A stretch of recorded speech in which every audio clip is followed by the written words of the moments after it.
对一个在寄养系统中辗转多年的孩子来说，家意味着什么？对于列维·史蒂文斯，这个词或许从未有过确切的定义。他曾被亲人争相争取，却被儿童服务部门以行为问题为由带走。他曾遇到视他如己出的养父，却因成人世界的变故再次被迫分离。达科塔·列维·史蒂文斯，昵称列维，于2013年10月21日出生在印第安纳州芒斯特。他是一个聪明、富有创造力且充满热情的孩子，拥有一头棕色头发、明亮的蓝眼睛和一个酒窝笑容。列维的性格活泼，喜欢表达自己的观点，家人形容他是个谈判大师，总能用自己的方式说服他人。他的前养父回忆，列维曾说服他带一只蟋蟀回家当宠物，足见他的说服力。列维对自然界的热爱尤为突出，他喜欢昆虫、青蛙和鲨鱼，梦想有一天能发现一种新的鲨鱼物种。他曾在一项学校作业中提到，蟑螂是他认为世界上最棒的昆虫。列维还喜欢乐高、托马斯小火车、MC 和宝可梦，经常用他丰富的想象力创作故事，并通过表演将故事演绎得生动有趣。他喜欢唱凯蒂·佩里的歌，总是伴随着滑稽的小舞步，尤其在有人拿出相机时，他的表演欲更是爆棚。列维的家庭背景复杂，他的父母因长期药物滥用问题，无法妥善照顾他和他的妹妹诺拉。2018年初，印第安纳州儿童服务部门 DCAS 将列维和妹妹暂时安置在寄养系统，随后在同年5月将他们交给姑姑安娜·帕克照料。安娜回忆，列维是个充满活力的孩子，每天早上睁开眼睛就活力四射，喜欢和妹妹一起在户外玩耍，寻找昆虫。他是个疼爱妹妹的好哥哥，两人在照片中总是笑容灿烂，彼此依偎。然而2019年DCS 以列维在学校出现行为问题为由，将他和妹妹从安娜的家中带走。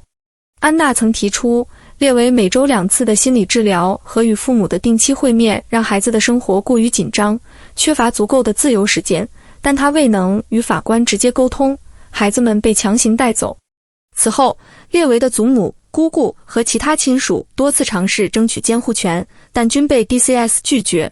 列维和妹妹被送往不同的寄养家庭，生活开始变得颠沛流离。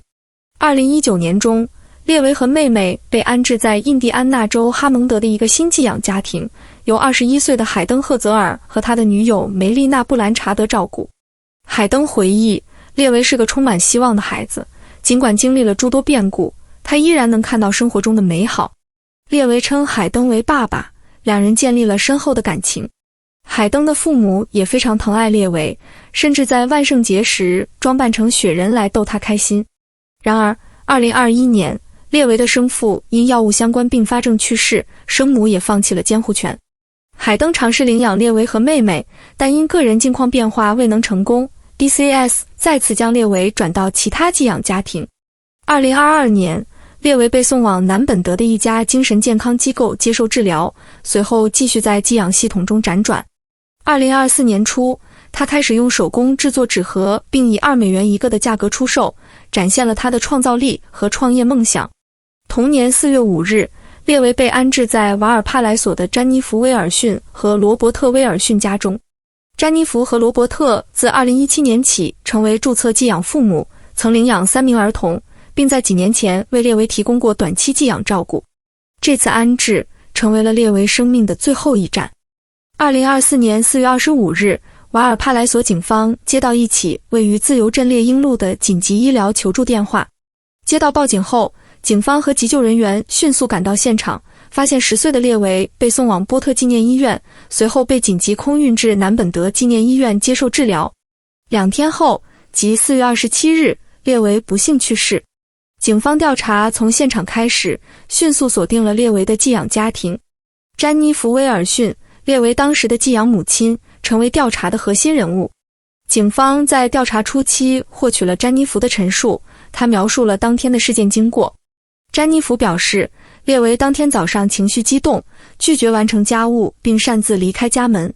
她随后在附近找到列维，并将其带回家中。詹妮弗声称，她试图控制列维的行为，但具体细节语焉不详。关键证据来自于威尔逊家中的 Ring 门铃摄像头。警方获取了多段视频片段，记录了当天詹妮弗与列维在院子中的互动。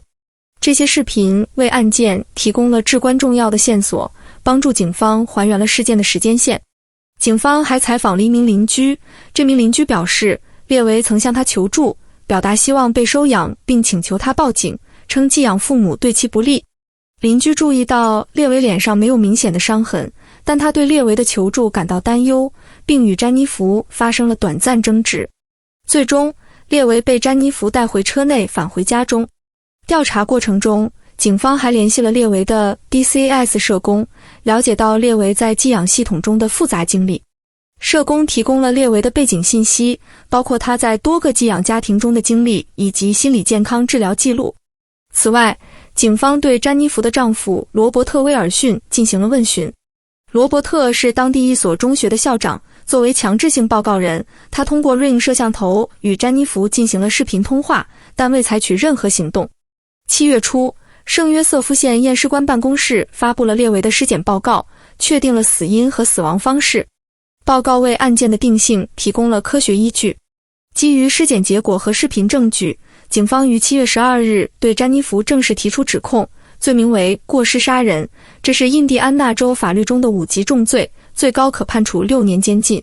然而，7月12日下午，警方前往詹妮弗家中执行逮捕时，发现她和丈夫已离开印第安纳州。次日，通过车牌识别系统，警方在密歇根州巴里县发现了詹妮弗的车辆，并于7月13日晚将其逮捕。詹妮弗被引渡回印第安纳州，并被以2万美元的现金保释金拘留。令人意外的是，7月17日，詹妮弗在家人帮助下缴纳了保释金，获准保释回家，引发了列维家人和社区的强烈不满。詹妮弗·威尔逊的案件被分配至波特县高等法院，由法官玛丽多尔审理。案件的审判进程成为公众关注的焦点，尤其是在列维家人和社会活动人士的持续抗议下。詹妮弗被控过失杀人，这在印第安纳州属于较低级别的重罪。根据该州法律，若被判有罪，詹妮弗可能面临1至6年的监禁，且根据印第安纳州的减刑政策，若表现良好，他可能仅需服刑一半时间，即最多3年。这一指控引发了列维家人的强烈不满，他们认为罪名过轻，无法反映案件的严重性。7月17日，詹妮弗获准保释，回到位于猎鹰路的家中。此举进一步激怒了列维的家人和支持者，他们认为詹妮弗作为潜在的逃逸风险，不应被轻易释放。列维的姑姑安娜·帕克公开表示，她夺走了列维的生命，却还能自由地回到家中，这对我们来说是无法接受的。案件的审判原定于2025年3月进行，但2024年10月29日，詹妮弗突然改变立场，承认了过失杀人的指控。这一认罪协议意味着案件将跳过庭审阶段，直接进入量刑程序。量刑听证会定于2025年1月17日举行，届时法官将根据认罪协议、案件证据以及双方律师的陈述，决定詹妮弗的最终刑期。在认罪后，列维的家人对量刑结果表达了担忧。他们认为，即使詹妮弗被判处最高6年刑期，也不足以体现对列维生命的尊重。家人通过社交媒体和公开抗议活动，呼吁检方考虑更严重的指控，如过失致人死亡罪甚至谋杀罪，以确保更严厉的惩罚。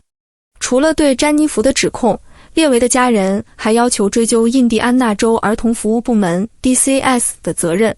他们认为 DCS 在列维的安置过程中存在系统性失误，未能充分评估寄养家庭的适宜性，也未有效回应列维家人的监护请求。此外，罗伯特·威尔逊作为强制性报告人，在事件发生时未能及时报警，也成为争议焦点。列维的家人发起了一项请愿，要求解除罗伯特在胡岭新技术中学的校长职务，但学校方面表示，没有证据显示罗伯特不适合继续担任教育工作者。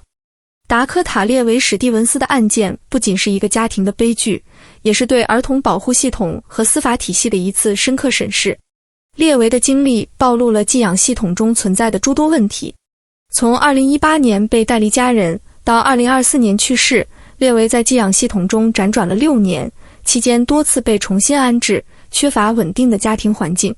尽管家人多次尝试争取监护权，但 DCAS 以各种理由拒绝，这让人质疑系统的决策透明度和优先级。列维的祖母曾说，他从未受过创伤，直到进入了这个系统。这句控诉直指寄养系统对儿童心理健康的忽视。詹妮弗被控过失杀人而非更严重的罪名，引发了公众对司法公正的质疑。在印第安纳州的法律框架下，过失杀人适用于因鲁莽行为导致死亡的情况，但列维的家人认为，詹妮弗的行为具有更强的故意性，理应受到更严厉的指控。此外，詹妮弗获准保释并返回家中，进一步加剧了公众的不满情绪。这种处理方式让人质疑司法系统是否真正为受害者伸张了正义。列维的家人展现了非凡的韧性和对正义的执着追求。从组织抗议活动到发起在线请愿，他们用行动为列维发声。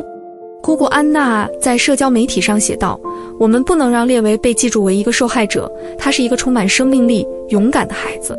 社区也在悼念活动中表达了对列维的爱，葬礼上的充气鲨鱼、托马斯小火车和乐高作品，无不体现了他短暂但丰富多彩的人生。这起案件提醒我们，儿童保护系统需要更严格的监管和改革。寄养父母的培训和评估标准应更加全面，特别是在处理有心理或行为问题的儿童时。此外，强制性报告人的角色需要更明确的执行机制，以确保在危机时刻及时采取行动。列维的故事是一个警钟，迫切呼吁社会给予儿童这一最易受伤害群体更多关注与支持，确保他们在安全与尊重中成长。列维的生命虽然短暂，但他留下的笑容、热情和对生活的热爱，深深打动了每一个了解他故事的人。他的家人仍在为正义而战，希望通过他们的努力，未来的孩子能免受类似的悲剧。我们也希望这起案件能推动儿童保护系统的改进，让每一个孩子都能在安全、充满爱的环境中成长。感谢大家收看本期。如果你对这起案件有任何想法，欢迎在评论区留言。我们下期再见。